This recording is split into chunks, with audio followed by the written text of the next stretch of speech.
Hey BookTube friends, before I get into this tag, I have to show you my favorite Christmas sweater. I mean, John F. Kennedy, really?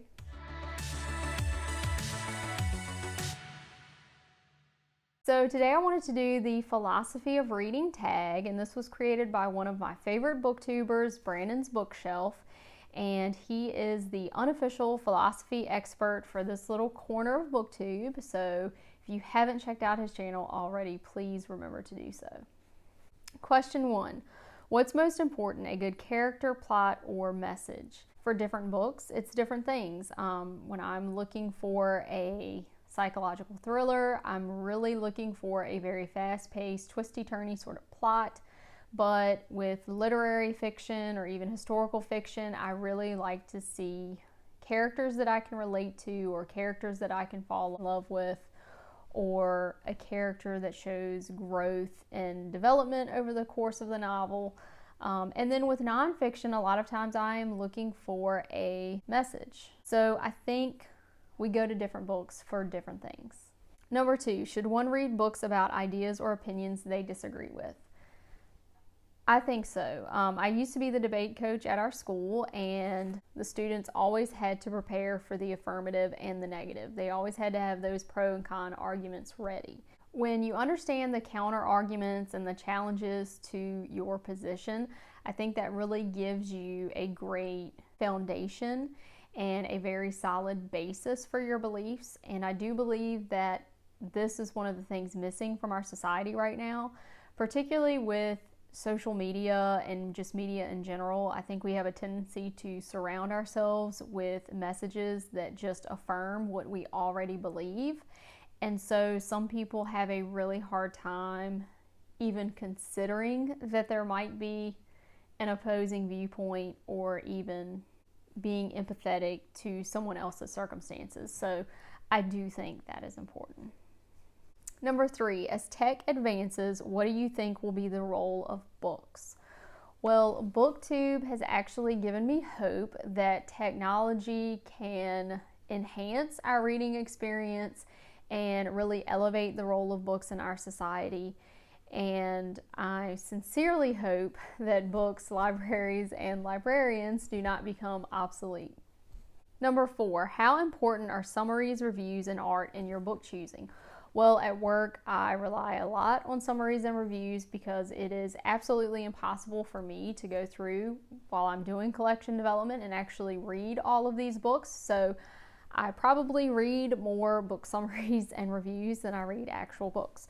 But the artwork for books right now is absolutely phenomenal, and I am also guilty of choosing a book by its cover, and sometimes that works out. Number 5, should one ever skim or scan a book? I do think this is appropriate, particularly for certain types of books. There was one book I read for my last recent reads video called The Art of Civilized Conversation, and that book was very topical, and I do think that is the type of book that lends itself to skimming sections that pertain to something that's going on in your life at that particular time. So I do think that is appropriate for nonfiction text. Number 6, should reading always be enjoyable? I think what this question is really getting at is, should reading be hard and challenging? And I do think there is value sometimes in sticking with a book that may not be totally enjoyable to you, because through things like class discussion or buddy reads or just challenging your own thought process, I think hard, challenging books can be very rewarding. Number 7, is it important to be well read? Well, I mean, obviously I think it's important to read, but I do recognize that other people prefer to get their information through short articles or videos or documentaries, and all of that is just fine. I think the most important thing is that people are lifelong learners, and they are accessing some sort of information that is, accurate and diverse, and allows them to see the other side and develop empathy and all of those things that are important to being human. Number 8, what is your book buying process? I don't really have a process. If I'm visiting a bookstore, I like to just have fun and go with it. And so my book purchases in stores are typically on a whim, unless I'm looking for something in particular. But most often I buy used books on thrift books, and I just keep a shopping cart full, and I add books as I come across them on BookTube or Goodreads or whatever. And when I finally have enough money to push the purchase button, it's quite fun because sometimes I forget what books I've had in my shopping cart. And if you order from thrift books, you know that sometimes the books take a while to arrive at your house, and they arrive in multiple shipments. So it's kind of fun to have some bookish surprises from those book orders. Number 9, what is your reading process? Step 1, find a cozy spot. Step 2, cover up in a comfy blanket, because I am one of those people who likes to keep it cold in the house so that I can then have a blanket or a sweater on. And then just crack open the book and read. I may have some book tabs or my journal nearby so that I can make notes, especially if I'm doing a buddy read or something like that. But I don't really have a set process other than that. Number 10, how do you use what you read? Well, I'm one of the lucky people that gets to use what I read daily at work. When I'm doing reader's advisory for students, I can tell you it is more meaningful to give recommendations based on books that I've actually read. Number 11, if you could download a book to your brain, would you still read? For me, this question is super scary, but the process of reading is really what makes it enjoyable for me, because it's really a process of discovery. And if you could download a book to your brain, it takes that enjoyment away.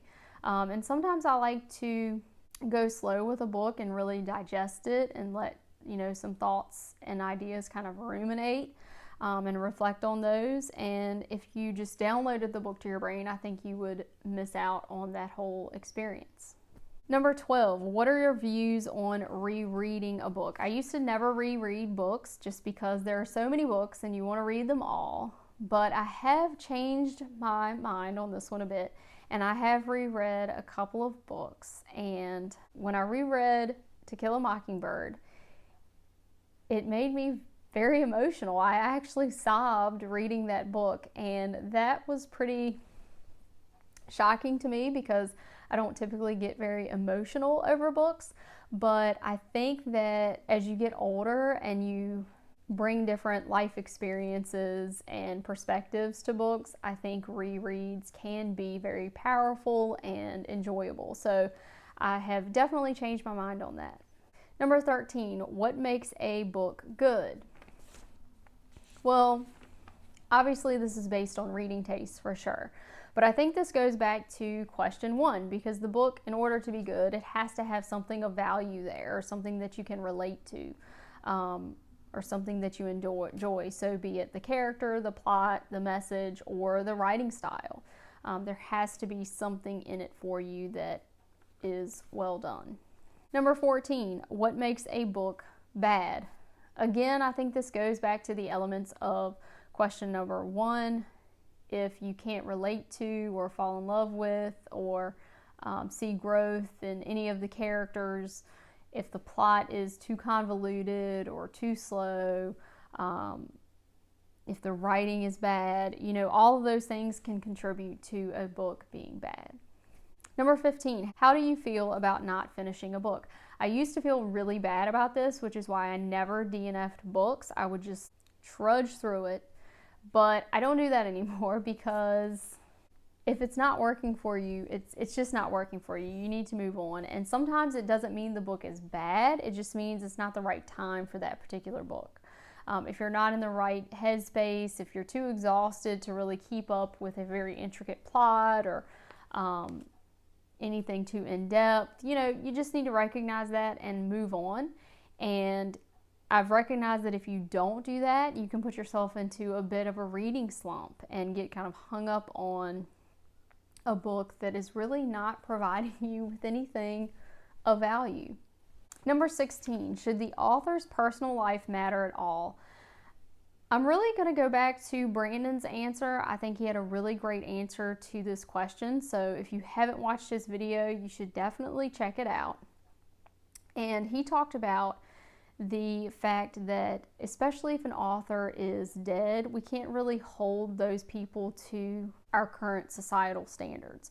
So you have to recognize that authors, grew up with certain beliefs in a particular point in history, especially if there's no way that that person can monetarily gain from you supporting their work. You really shouldn't let that impact whether you read their work or not.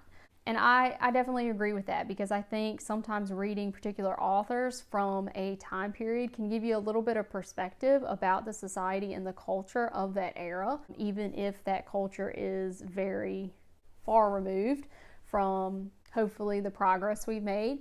But also, I don't really investigate a lot about authors before I read their work, so this really doesn't impact me as far as what books I choose. I just look for good books, and I don't really worry about the author's political, religious, philosophical beliefs, so it really hasn't impacted me.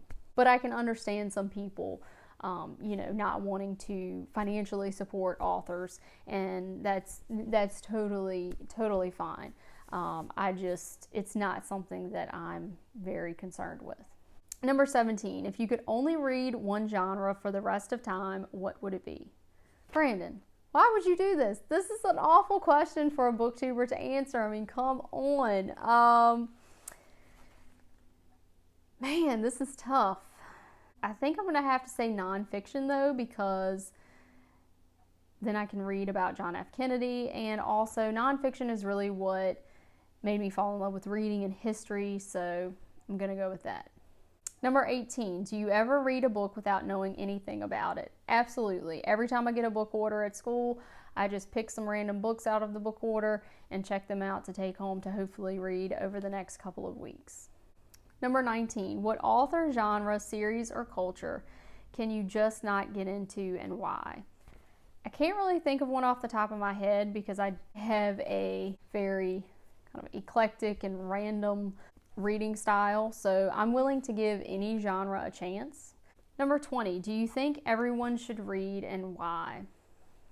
Absolutely. I mean, obviously I've kind of based my career on trying to get students to read, so I think reading is a very important foundational skill for all of academics. It really impacts all aspects of your life. But I also think reading is important, not just because it's very foundational academic and life skill, but because it helps develop a lot of those social skills. I do think reading, particularly reading fiction, helps to cultivate empathy in people, and it helps us see other perspectives. It really helps us discover who we are when you can recognize yourself in characters and really discover and reflect on yourself through books. I think that's a very powerful thing.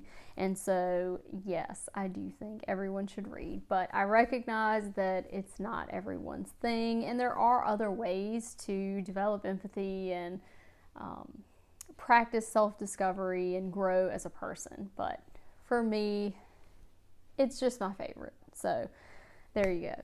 I'm not going to tag anyone for this video because this one has been making the rounds on BookTube, and I wasn't actually officially tagged for this video, but if you are watching out there and you haven't done it, please do it. This is a great tag.